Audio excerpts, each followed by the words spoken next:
Welcome, Wargamers, to the awfully grand kingdoms of the mortal realms, because today we are talking about two of the grand courts of the Flesh Eater courts. So, if you don't know, Flesh Eater courts is the name of the faction. Within there are four sub-factions you can choose from that are essentially contextualizing the lore of that book and giving you some cool rules. Now, like I said, there's four in here, which honestly surprised me because I kind of expected them to add one or two more just to kind of fill out the roster a little bit. You know, with all the new minis they added, maybe sometimes they emphasize certain build options or whatever. So I was a little bit surprised by that, but I do like the four that are here because I feel like they're fairly well grounded and they get a good spread of the kinds of units that they support. Now, in this video specifically, we're going to be covering the Morgaunt and the Hollowmourne Courts. Now, as I said, these sub-factions are meant to do a few things. One is give flavorful rules so even the same army can feel different, but also lore-wise they exist to contextualize the faction. The things we've learned so far about the Flesh Eater courts are all still generally true for these settings, or for these sub-factions setting-wide, but as that setting and the enemies in it require factions to adapt and change, real cultural differences begin to grow, even within the same species or empire or whatever it might be. And so that's what these are. Now keep in mind that these are also called the quote-unquote grand courts because they are one power base made of many lesser courts and holds. A blister skin army can be in any realm, can look radically different court to court, even though all of their origins are in Akshi, because that grand court would have certainly sent out crusades, missionaries, expansions, and so on. And one thing I want to address here, because I see it a lot online, is the idea that sub-factions are not meant to be restrictive. They are meant to be story prompts. So for example, a really well-known one is Gristlegore, one of the sub-factions for this. They're all about monsters, right? They love taking monsters as battle line. They have all kinds of rules for cool monsters, whatever. That does not mean that your list is breaking the lore if you only have one dragon. The Gristlegore Grand Court may be flush with dragons, but maybe your court's not. Maybe you have the one and it's venerated way more highly than other Gristlegores venerate individual monsters. They like quantity. Point is, do whatever you want and enjoy it. One thing I'd like to add right up top though, if you are interested in joining me in the madness that is Flesh Eater Courts or anything Age of Sigmar, please consider using one of my Linktree links down below. You will save some money, it's all printed right there for you, and every time you do, at no cost to you, a tip goes in my tip jar, supporting me, my wife, our cats, this whole channel, and I could not be more thankful to all of you. I know a few of you did on Black Friday, and it really meant a lot to me and my family. Oh, and I also want to throw a shout out to Goonhammer. They're doing some content all the week for Flesh Eater Courts, talking all the new reviews for the faction, the battle tome. Hopefully, I don't know, we'll at some point see a Vanguard box for them. I'd love that. I'm sure they'll have a great breakdown on that as well. So if you want to learn anything about the game side of Flesh Eater Courts, go check out Goonhammer. So let's jump right into our discussion with Morgaunt.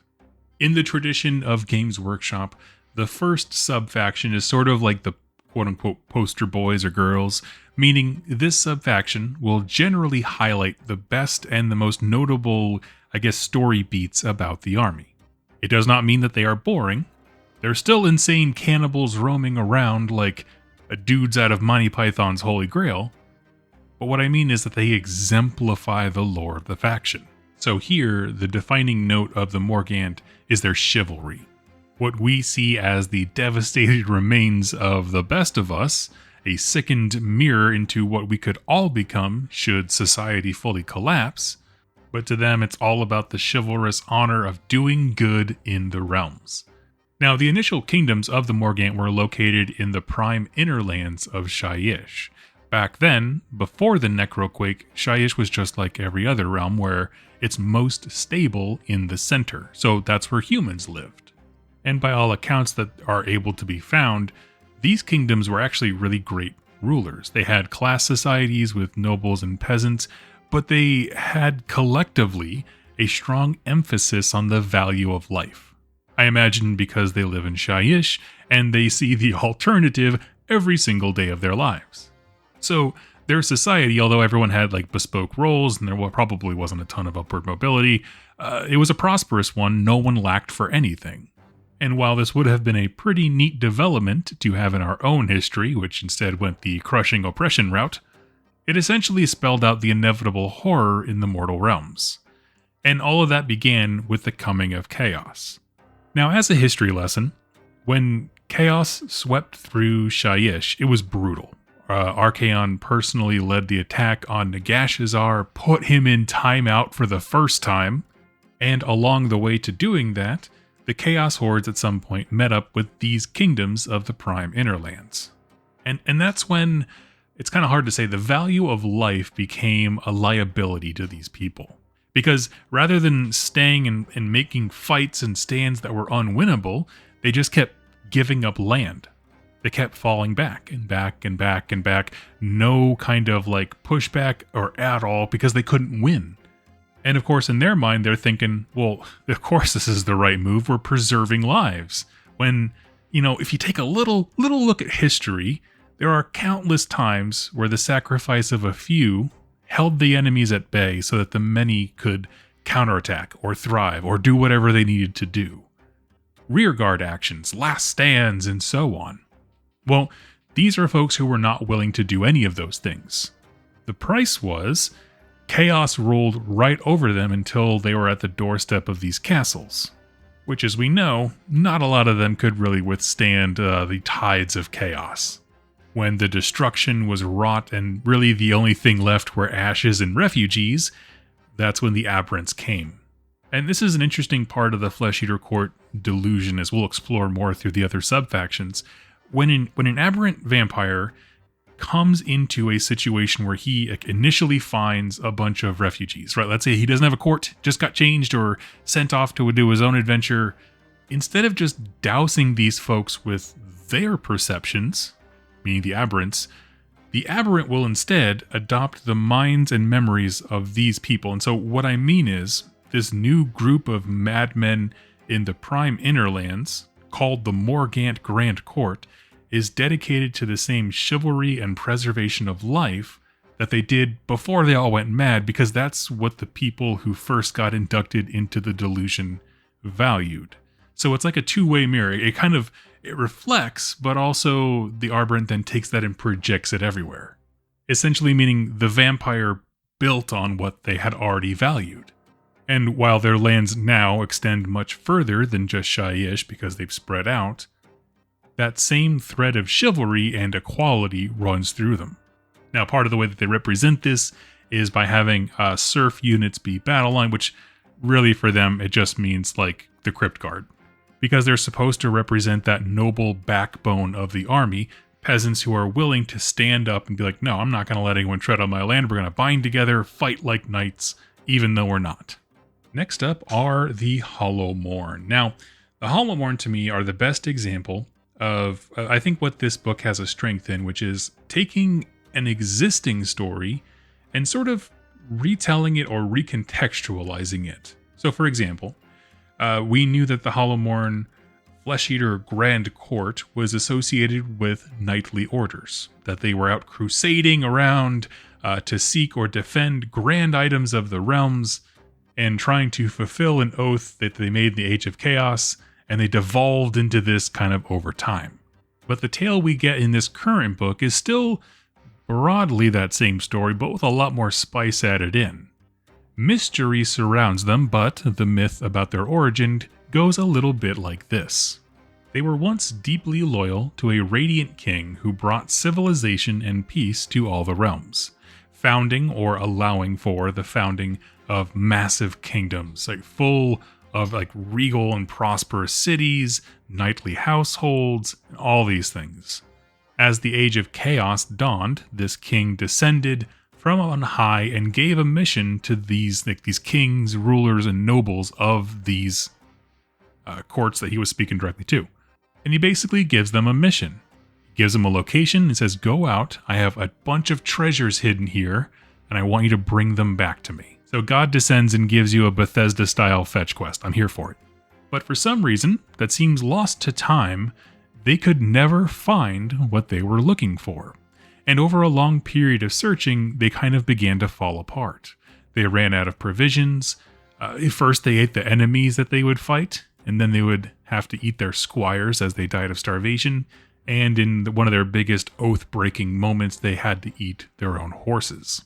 And at this point, an aberrant ghoul king found them, and they were remade back into the knights that they once were, at least, of course, in their own eyes. Now, if you have followed Age of Sigmar lore since the, at least the Forbidden Power campaign that came out a while ago, this story has a very new context, and I love it. Because imagine, if you will, this alternate series of events. They're talking about Sigmar. He brought civilization, and after he had done that, or I should say along the way, he stashed items around the realms that he felt were too dangerous to be out and about. Put them away in these little safes that he called storm vaults. Not only were these in very discreet locations hidden away to the very darkest corners of the realms, but also on top of each of them was a machine called a penumbral engine, sort of like it projects a little slice of the realm of shadows all around it. It obfuscates everything. You go into the area looking for maybe artifacts, and you forget why you were there. All of a sudden you end up in a different direction 20 miles away. Like, what happened? It just messes with you. People looking for these storm vaults get lost, forget why they were there in the first place, or they could be staring directly at it, but because of an illusion they cannot see it. And there are some stories of various mortal clans, villages, kingdoms that were left to oversee and protect the storm vaults. Basically like, hey, Sigmar says I put something around here, don't go too close to it, but just know that, I have something here and your descendants need to like pray about it whenever something goes wrong. I don't know what he wanted. And so if the Age of Chaos is descending, Sigmar then sent them out to go retrieve a cache of weapons. But things maybe escalated faster than he expected, and he was not able to drop the penumbral engines, and so these knights that were supposed to go off and get these things just kind of bounced off the storm vault, unable to find it. And then they kind of turned around and they did it again. And again. And again. And again. So much so that it drives them insane, and ultimately out of, provisions needed, to the point of cannibalism. As for how the Hollowmourne are now, they roughly fall into two camps. Those who continue the old ways, basically just roaming around, being perpetually in motion, looking for artifacts of power that are hidden in every nook and cranny of the realms, or their delusion has been a bit hijacked by the return of Ushoran, the Mortarch of Delusion, and they consider him to be that lord over their particular knightly order. So like, God descended back and was like, yo, forget the cache of weapons, come hang out with me. And this is why Ushoran is in their Hollowmourne kind of thing. Now, as I always do with these videos, let's talk about why is this cool. I adore the narratives of both of these sub-factions. In fact, my chosen court is Hollowmourne. But let's break down what makes them interesting. Going with what I believe is the core theme of the Flesh Eater courts, you take an idea that is a good thing and you twist it so badly that it becomes truly horrific. Okay, or at least a dark reflection of the original. So, for example, the Morgaunt value life. They don't believe in cannon fodder or last stands that buy nothing but time. And I have no doubt that if you lived in that region or you had kids who lived there, you'd be so happy, right? You'd be like, thank goodness we have leaders who don't toss our kids out to die and bleed for no reason. But that has a price, because everything has a price. And I think really what the idea here is, it's a more pointed version of the question, we survived, but at what cost? Right? We spared these lives here, but if you doom the nation, it doesn't matter. And so they just weren't willing to kind of entertain their options, to abandon the kingdoms, to move the people, to whatever they needed to do. They were inflexible to their own detriment.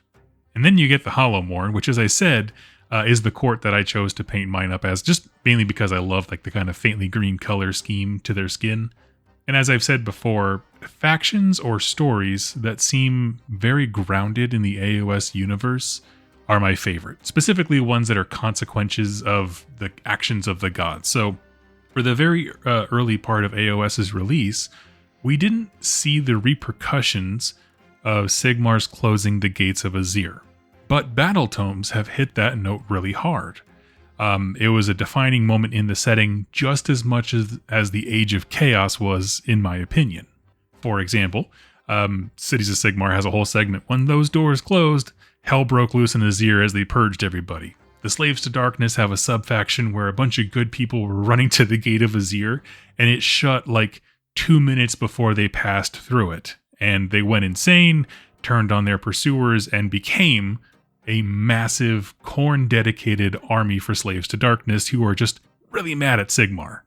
And here's another example of great unintended consequences. Sigmar smashes open the Shroud Cage. That was all his fault, so ultimately all of these sub-factions are on him, but the micro-tragedy here is the dedicated men and women repeatedly trying to follow that divine order. From a personal and present god to your honor-bound, civilization, the idea that you would break yourself before you quit this mission. It is a divine order. Maybe these knights didn't hear the call to retreat, or maybe the orders, whatever, to stop looking because of the Penumbral engine. Maybe they were told in the vain hope that maybe they'll find their way through the engine to find the weapons to fight chaos with. Maybe the story is just talking about a completely different character and it never had anything to do with Sigmar, and I'm reading way too much into it. But the fact that we have a group of people that could have been the direct product of Sigmar's actions thrice over, right? Unleashing Ushoran, sending them to get the artifact, and closing the gates of Azir, is really fascinating to me. And all in all, I think it makes them a very, very interesting faction. Plus, I like the idea of like the roving knights because they have a reason to be everywhere. I mean, all these sub-factions do, but I like that. Plus, crypt horrors need their moment. I want them to be better than flayers. Thank you for coming to my TED Talk. And thank you so much, friends, for watching and listening, and I will catch you next time. Happy wargaming.